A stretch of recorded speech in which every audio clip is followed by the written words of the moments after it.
Okay, fellas, you made it a bit harder than it needed to be, but great comeback in the second half against Flamengo. That made sure we're in the second round of this competition. Just the small matter of a little team called Barcelona. So, good luck. There's a party in the streets and the city's on fire. Hello everyone and welcome to episode number 135 of the New Zealand Builder Nation here on Shaun Does FM with both the All Whites and Cash Music. I hope you're doing well, and coming up today, we are still at the Club World Cup, make our way into the knockouts, the second round to take on Barcelona. Probably going home off the back of this game, and also a bus trip in Sevilla yet again. So if you're looking forward to that coming up in today's episode, then do remember to go down below, leave a thumbs up on the video, and if you haven't done so already and are enjoying the series here on the channel, also make sure to hit that subscribe button and turn that notification bell on as well. It is greatly appreciated. But yesterday, played our last game in the group against Flamengo. Thankfully, we just did enough there, 2 goals in the second half, to make sure that we got back into that game. Flamengo did grab a winner, but thankfully we did pick up those goals. Otherwise, Al Hilal would have jumped above us with a 2-1 win over Deportivo Guadalajara. They would have snuck in because of the goal difference, goals scored thing that was sorting out the group there, which we were in. So if you missed the episode, I'll leave a link to it over in the top right corner. Now, reward for that is we get to take on Barcelona in the second round in their home country of Spain. So that is going to be quite tough. But to be fair, as you might be able to tell there by the overall balance in the bottom right corner, we are actually getting some money from this Club World Cup, even though it's not officially prize money. I do suspect we're getting some of the gate for each of these games. So hopefully playing a team from the home nation here might help out with that a little bit more before we probably go home, because the Barcelona, a quick look at what they're about there at the new camp where we were for yesterday's episode. 5-star reputation club. Xavi still in charge. They've still got Lamine Yamal. He's their key player, as we saw for Spain a couple of years ago at the World Cup. He is ridiculous at 29 years old. Also, their hot prospect, Juan Miguel Ruiz, to be fair. Can't see too much about him, but having a quick look at the usual lineup, they have beaten Porto in the group. The team of course, one of our star All Whites in Josh Pickering. Stefano Tirati in goal. I think I had him in the Leipzig loco, I want to say, last year. Not too sure exactly which save it was. Quite old in this, at 35, but he's a decent goalkeeper that they did sign off of the Sassy boys over in Italy. And below that, let's have a look at some other players that for some reason we have got on our shortlist. Anthony Alou looks like a decent prospect at 21 years old. I say prospect. He's played 107 games for Barcelona. He's pretty good. Also, Robert Pock, who to be fair is suspended for this game. He also looks quite good. The 22-year-old Noah Davic is a name that I have heard of, the German, 30 years old. He's ridiculously good in pretty much every area that he needs to be. And if we make our way over to the overall squad and sort this out by transfer value, there are some players with higher values than Lamine Yamal. Was not expecting that. The striker, Porfirio Brites, that's a mouthful, the Paraguayan. He looks ridiculously good as well. And just above Yamal as well is Luturel. Almost some interesting names here, but he's a Dutchman, 24 years old, pacey boy with all sorts of skill. This is going to be very tough for us, even tougher than what we faced yesterday. And we did take on Flamengo, but before then, we have made our way through the second round and actually get to see who else made their way through to this point in the competition. And there you can see what's happened so far in the first stage of the knockouts. Unfortunately, the Man City have knocked out Chelsea, albeit at least one of those two teams is now gone from the tournament. Liverpool, they knocked out into 2-0. PSG bumped SuperSport United from South Africa 7-0. River Plate continue their good form from the group stage with a 2-1 win over Freiburg. Now Flamengo, 2-0 over Porto. That on paper looks quite good for us going into this game, because Flamengo came from our group and Porto came from Barcelona's group. So that's a good result there for the team that just beat us in yesterday's episode. RB Leipzig in a close one get past AC Milan, and Real Madrid absolutely pumped Al Ahly from Egypt. So hopefully that's not going to be the case in this game that we're about to play. We'll just have a quick look at Al Ahly and see if they're bigger than us. They are supposed to be bigger than us. They did get through to the knockouts off the back of just the one win over Club America, which might be why they did struggle, but 8-0. Hopefully Barcelona don't try and outdo that, because that could be quite bad. That game got played earlier today, so maybe if they win that, that does set up an all-Spanish clash in the next round, which will be the quarterfinals. But those are the teams who've made their way through the knockouts here at this Club World Cup. To be fair, that's a pretty good achievement for us here at Kashmir Tech. We do have some tired boys, but we're playing Barcelona. I think we need to risk them in this game, and hopefully off the back of this, get a decent break before our next game once we do go back to New Zealand. But let's get stuck into this game, because this is going to be a pretty bad one, I feel like. Don't think we've got much chance to pick up a win in this game, but before then, we are back in Sevilla. But this time we are going to a different stadium, not actually the home of Sevilla, like I said earlier. Got that one wrong. No teams usually play there, but it is the Olympic Stadium. We did go to a different one, the home of Real Betis, a few days ago, so back in Sevilla. Let's do, before we go back to New Zealand, another bus trip. And first off, we need to find some accommodation yet again here in Sevilla, and of course, because the stadium here is on the other side of town, as you can see, that was where we were a couple of days ago for that game at Real Betis, that somewhat poor draw against Deportivo Guadalajara. This one in a completely different area of town, so because of that, can't quite stay at the lovely palace, I think it was, that we did stay at for that game. Instead, going to go a bit closer to the stadium. Yet again, you can kind of see it there, recently viewed. Oopsie daisies, but we're going to stay at the Barcelona Sevilla Renacimiento, I think is how you might say that one. Quite close to the stadium, 5-star hotel. Let's make sure that FIFA puts us up in luxury, especially now that we've made our way through to the knockouts. Kashmir Technical 5-star hotels, that's all we do these days internationally, because we definitely can't afford that back in New Zealand. But there you can see it, lovely outdoor swimming pool, some nice lounges out there that the guys can get a suntan while they're over there, instead of what usually happens, they just stay pale in the South Island of New Zealand. There you can see some of what's inside a tapas restaurant. That will be very nice indeed. Might make the most of the off-back of this game, either in celebration for a ridiculous result, or because we're going to be going home like you'd expect us to. But there's the hotel, to be fair, not many other photos that show the hotel apart from that one with the lovely swimming pool that we'll also make the most of. But a 5-star hotel, this should be quite good. It'll have everything we need. Don't need to worry about a gym too much, because of course all our guys are naked. Let's just get them in the pool to recover nicely. So we're going to stay here for this game, where we do take on Barcelona.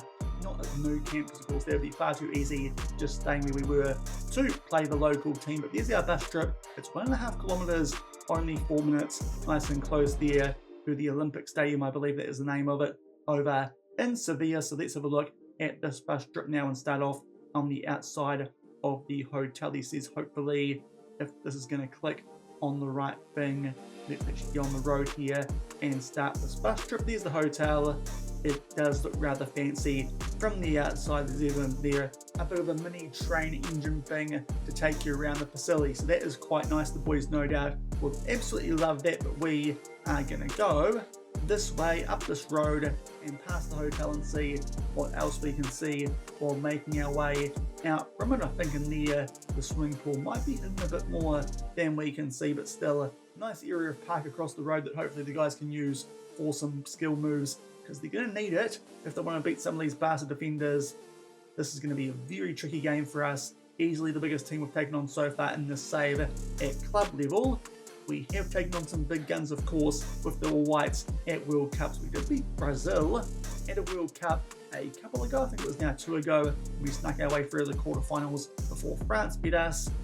This, I think, would be more of an achievement if we can get a bunch of semi-pro players to actually make their way past Barcelona at a Club World Cup, especially in front of their home fans. But so far, just been making our way past a bunch of convention centres near our hotel and whatnot. There you can see a bit of hedging to make sure that no one can see what's going on behind there. That could be very useful for the booze up off the back of this before we catch our plane ride home, which hopefully is private, because that could get very messy, because I'm pretty sure Air New Zealand international flights, they include all the drinks. That could be a fun trip home on that flight. Hopefully no one gets caught up and we have to stop on the way home because someone like Thiago Almada is enjoying life at Kashmir Tech too much with that airplane ride. We do want to keep him around for the rest of the season, but now we make a bit of a left-hand turn and it looks like we are somewhat going down an underbridge now. Hopefully this is going to work. It kind of has. but I'm stuck. So let's just go forward a bit so I can actually get back on track here. And thankfully we've escaped the tunnel of doom, a lot more brighter out here back in the daylight. We're going to go here under this bridge. Hopefully this also works well, going around yet another roundabout. Hopefully I don't get caught up on this one. Can we go under the bridge? Don't like overseas bridges. Thankfully we can this time a bit more now that we can see, now that we're away from the hotel. But to be fair, this is an area with not too much going on outside what we just saw at that hotel. That might even be the stadium over there on the left hand side. We'll hopefully get a look at it shortly. Let's make our way down this road a little bit further past the rock on a pole. There's one of those here in Nelson by the river, the Mai Tai. I think it's still there anyway, off back of the floods a couple of years ago. But coming up here, and on the left hand side indeed, that is the stadium that we are playing at, the Olympic Stadium here in Sevilla. Big stadium for two big teams, especially us and Kashmir Tech, the raging outsiders for this one. We've got absolutely no chance really, unless we get a bunch of set pieces, which Thiago Almada does put away. We'll make our way here round the roundabout and take a bit of a left-hand turn. He says hopefully we can make our way into this car park, and we can start to get into the entry for the stadium and actually go a bit further than we usually can with this, which is very nice indeed. Starting to make our way into the car park, and there somewhere will be the stadium entry. Just need to find which gate we need to go in and whereabouts the teams do get changed in, but I think that might do it for the outside of the stadium. Maybe give a bit more of a look from this angle, and that might be about the best we can do. There is the H, which might be for the hospital, not too sure, but apparently this is the stadium that we are playing at. In fact, that's the hospital. I think the stadium is hidden in behind it somewhere, or at least that's part of the stadium maybe. I've got no idea, but we're here close enough to the ground for this game that we are about to play. Now let's just find a view from inside the stadium itself. And unfortunately this is all I could find from June a couple of years ago, and it does look like this is in concert mode, so it's not going to be the greatest look here at the ground that we are playing at, but this is the stadium that we're supposed to be going to. I've got no idea who's playing in this one. Can't even tell who it is there by that big screen. We'll try and zoom in. It looks like a lady. Morgan. I don't know who Morgan is. Maybe I'm just too old to know who Morgan is. Maybe it's a Spanish artist. I've got no idea, but here's the ground we're playing at. As you can see, big old stands, big old arena as you'd expect for one, which is an Olympic one, as was hinted by the name, but hopefully we can front up here. In fact, now I can tell who this concert is. Rage Against the Machine. That would have been a good time over there on the blue tarpaulin to make sure the pitch doesn't get too damaged before we play Barcelona here, because of course that's the thing that's happening. Barcelona versus Kashmir Tech. But there is the Estadio Olímpico de Sevilla over in Spain, probably our last bus trip at this Club World Cup, unless we can pull off a massive upset and get past Barcelona. And here are the team sheets for this knockout clash here at the Club World Cup. We are up first and going back to our overall best 11 here at Kashmir Tech, as you saw before. Lots of tired boys, but it's Barcelona.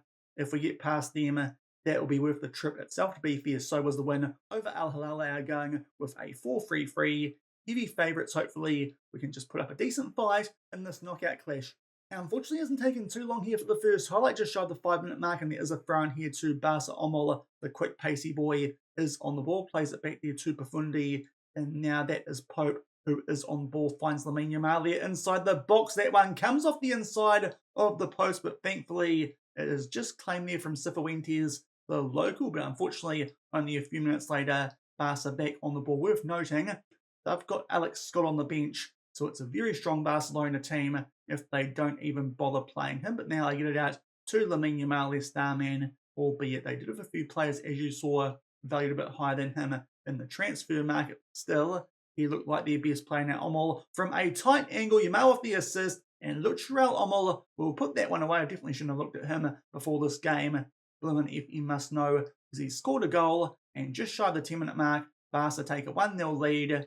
To be fair, we came back from something like this in yesterday's episode against Flamengo, but I dare say Barca might be a bit better than Flamengo. I know Flamengo are pretty good, who won a couple of Copa Libertadores in a row, but that's not the start we wanted. We probably needed to strike first and then maybe park the bus. We were on the attack there, but unfortunately can't quite find Greenidge down our left-hand side. Some good pressure though, and Thiago wins that ball back for us now. Diop, he will find Greenidge. Zoomers does get in behind, but unfortunately he got in behind because he was offside and also puts that shot wide. So our first attack, not a real one, still 1-0 Barcelona. A few minutes later, there's a free kick here. Profundi is going to take this one left foot, looking for the top left corner, and Cifuentes has to tip that one over the bar. It might have even clipped the crossbar there, but Cifuentes with a save, still 1-0 Barca. Now a corner they put into the mix, but thankfully Debenham can head that one away. Still 1-0 Barca, all the action in their favour at the 20-minute mark.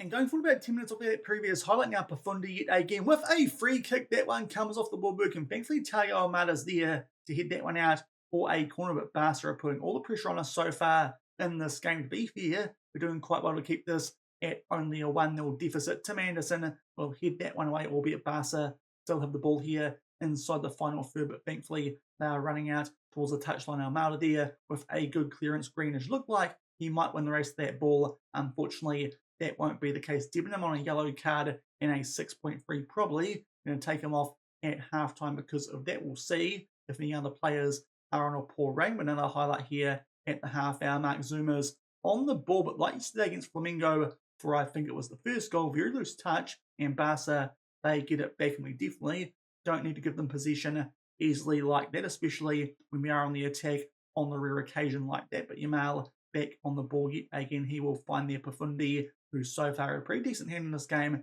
as has Omel, the goal scorer, plays that one through for Brites, who will put that one home, albeit the assistant referee has put their flag up. So I think this one might get ruled out, hopefully anyway, or offside. Otherwise, we're in all sorts of trouble here before halftime. And indeed, he was offside. So thankfully, we just keep our high line there enough to make sure he was off. And to be fair, it's by a good couple of strides, but all the action still in Barca's favour, but they're only 1-0 in front. And fingers crossed still, but it looks like here we might sneak our way into halftime and be 1-0 down. And indeed, that is the case. We've actually done quite well there to keep it at only 1-0. We've done next to nothing in attack. Barcelona all over us, but thankfully, just that one goal. Now, lots of changes coming up here because lots of players on a poor rating. First up, Wilson for Debenham, poor rating, and a yellow card. Also, Corona for Evans, Salcedo for Khaled, hasn't had a good tournament. De Hotman de Villiers for Greenidge, and also Castro will come on for Zoomers up front. So that is all 5 of our subs at halftime. We'll tell the guys just need a bit more position. Hopefully that might help them out. Some work-ons for the second half. To be fair, we're still in this game, but it's not looking good. 1-0 behind. And just over 10 minutes into the second half, the first highlight is a corner in favour here of Barcelona. Arce heads that one clear. It goes back into the mixer though, thanks to Russet, I believe that is. And Bargalo will put that one home. That is not the goal you expect to concede against Barcelona. It's a really poor one, but Bargalo puts their way in the top right corner. 2-0. This might be tough to come back from, albeit we did it against Flamengo, but Barca might be a bit better. That is a disappointing goal to concede, especially from a corner when everyone should be there to defend anyway. Unfortunately, that was not the case. They make it 2-0, albeit now we go down the other end for a throw. But to be fair, Barca there might just put the nail in the coffin of our time here at the Club World Cup, albeit maybe we're going a bit Undertaker here, lifting lid on the casket, because Thiago Almada pops up with a goal. To be fair, before that, he was having a bit of a stinker of a game on a 6.4, but there is our star signing for this Club World Cup. Hotman de Villiers plays this one in for him and says, we're not quite dead yet. That is a lovely finish there. Not too sure if it took a deflection, but thankfully it beats the goalkeeper. And we might be back in this game at 2-1 unless something happens here from this restart, which hopefully won't be the case. But Barcelona have now been warned that Kashmir Technical can score goals, but Brites does get in behind there and puts that one away. I think he was onside. There's not even going to be a VAR check. He was that far onside. And we just were having a little bit of a look at daylight before they actually shut the coffin. Now Barca are like, that's enough. You guys are going home. Now you guys are dead. You little old Kashmir Tech. We're Barcelona. Don't be so stupid. But unfortunately, we score a goal, then concede one straight away. Brites, nice ball over the top there from Darvic. He beats Cifuentes back to a 2-goal deficit. 3-1 behind. And just about to make our way into the last 10 minutes of this game. Still 3-1 behind, which to be fair is respectable, but we've got to go for this now. Let's go for some more attacking roles here. We'll put Corona onto support and Almada onto attack. And we may as well also try Liberos. It's worked at World Cups before. Let's see if this somehow works against Barcelona. But to be fair, that's about all we can do these days. Already playing with quite an attacking formation and mentality. A corner, that one gets headed off the line there. I think that might have been from Salcedo. Now, Balde inside the box, good tackle there from Sam Clark. It goes out for a corner, but that is a bit of relief there. If we grab one more goal on the counter, we could still maybe keep this one alive, but Barca looks like they'll be going through to the next round, a quarter-final at the Club World Cup. Look like might be against Real Madrid. That would be very juicy indeed, but Real Madrid just put 8 goals on someone. Barca not doing quite as well here against us, but thankfully that highlight stopped, albeit it did happen, and we were trying to get something going there on the counter-attack down our left-hand side, but we make our way into 4 minutes of added time, start to tune for it, and unfortunately, just not our day to be fair. That's pretty respectable. Kashmir take a 2-star club against Barcelona, a 5-star club with a number of Champions League titles over in Europe. But be fair, that was always going to be next to impossible. But thankfully, we scored a goal against them, but frustrating. We conceded right off the back of that a couple of goals there in quick succession in the second half. But Barcelona, they're going through to the quarterfinals of the Club World Cup. We're going back to Christchurch off the back of a pretty good tournament, but we get knocked out in the second round off the back of a 3-1 loss to big old Barcelona.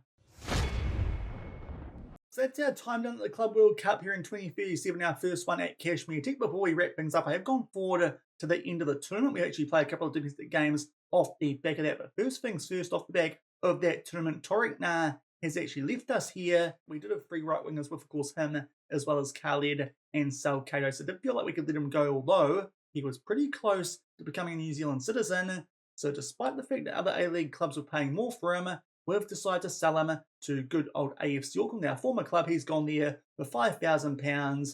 Not the best amount of money, but still, that will make sure that he's a future option for the All Whites if we need him at right wing, which to be fair, we could if there's injuries to the likes of Justin Keat and Chris Jones. But Tariq Nah initially came in as a first choice player, I think, back in 2032. 33, but after we signed Wally Khaled, he dropped down to second choice, and then Salcedo made sure he was third choice. Not too much game time over the last couple of years. I think he's actually played more games for the likes of the Turtles and Kashmir Tech B, but he's made his way up to AFC Auckland for the upcoming A-League season and is very close, as you can see there. Just one more day until he becomes a New Zealand citizen. Thankfully, that did mean we could let him go and he'd still become an all-white if we do need him to later on in this safe. So Tariq Nah has left the club. What that does for finances, still 3.5k over the wage budgets maybe. Still need to try and sell some players here at Kashmir Tech. And financially, just been bumped up a little bit off the back of that Barca game. To be fair, that's gone back out by about £100,000 off the back of us making our way back to New Zealand. We've played a couple of games, 3rd round win over Green Island, and also won a Southern League game over Otago Uni. Quick update on the National League as well before we have a look at the Club World Cup results. Now, interestingly, the Northern League, Manurewa absolutely bossing this there. 10 points clear of Auckland City, and that's with the same amount of games played. So Manurewa could be a team to keep an eye out for once we get stuck in the National League Championship or even the Chatham Cup finals. Off the back of this, Western Suburbs are on top of the Central League, Havelock North just behind them, Wellington Olympic the best placed of the rest of those teams there in the Central League. And we actually won the Southern League while we were over at the Club World Cup. So that's been wrapped up. Big fight there going for that second spot. Currently, Nelson Suburbs are in pole positions. That's what's been happening over in New Zealand while we've been away at the Club World Cup. But now, let's go back to our schedule. Start off with the second round, which of course you know the results from. We ran through them all earlier, and start to make our way through the rest of this tournament. First up, the quarterfinals, where thankfully Man City are not going to pick up this Club World Cup because good old Liverpool have beat them 2-1 at that ground that we just played at in Sevilla. Flamengo continue into the semis off the back of a 4-3 extra time win over RB Leipzig. PSG knock out River Plate 3-1. They were in pretty good form before that, so PSG obviously coming out of a good group alongside Man City, but they go through in the tournament, and Real Madrid got beaten by Barca 4-2. So that might suggest that we could have given Real Madrid a tough game because Barca also beat us by 2 goals. We'll claim that. Super accurate that, so let's just hold on to that. We're as good as Real Madrid. Club World Cup proves it. Going forward to the semis, Liverpool beat Flamengo 1-0, so that's the point where Flamengo did dip out the team that finished above us in our group. But Barcelona made their way through the final off the back of a 1-0 win over PSG. So a Liverpool-Barca final there at the Club World Cup, and to be fair, you can actually see who's won it. Should have thought this through. So Barca won the final 1-0, so we did lose to the eventual winners in the second round, and the third and fourth playoff that got won by PSG. So unfortunately, Flamengo from our group, they finished fourth. So the two teams that beat us had a pretty darn good tournament, finishing in first and fourth place. But that's a really good tournament for us here at Kashmir Tech. First time, and we make our way into the knockouts hopefully in 4 years' time, where yet again we should be going. We can maybe go just a little bit deeper, albeit going to have to strengthen our squad quite a bit, I think, if that is going to be the case. But that will do it for today's episode and our time here at the FIFA Club World Cup. If you enjoyed it, then do remember to go down below, leave a thumbs up on the video, and if you haven't done so already and are enjoying the series here on the channel, also make sure to hit that subscribe button and turn that notification bell on as well. Now, hopefully, future Shaun has got through a decent amount of games off camera while we've been doing one game episodes at this Club World Cup, which should mean that hopefully we can get through this really boring period with Chatham Cup games and Southern League games with massive gaps between them. That's the reason I did this week like this. So hopefully we get through that. So I'm not really too sure what we're going to come back for in tomorrow's episode. Might be something interesting in the Chatham Cup, or it might even be the World Cup qualifying final with the All Whites. To be fair, it wouldn't be too interesting, but that is in late September, over 2 legs maybe. It'll be a bit of a Kashmir Tech / All Whites episode, because we'll probably pump them in the first leg at Eden Park. So I'm not too sure what we'll come back for in tomorrow's episode. It does depend how much I got through. In the couple of days I've had to play some games in between this episode, and we only need to film the last one for this week. So we'll come back and do something here in the save off the back of that trip to the Club World Cup. So until then, whenever it is, thank you very much for watching. Keep on keeping on, and I'll see you then. Cheers.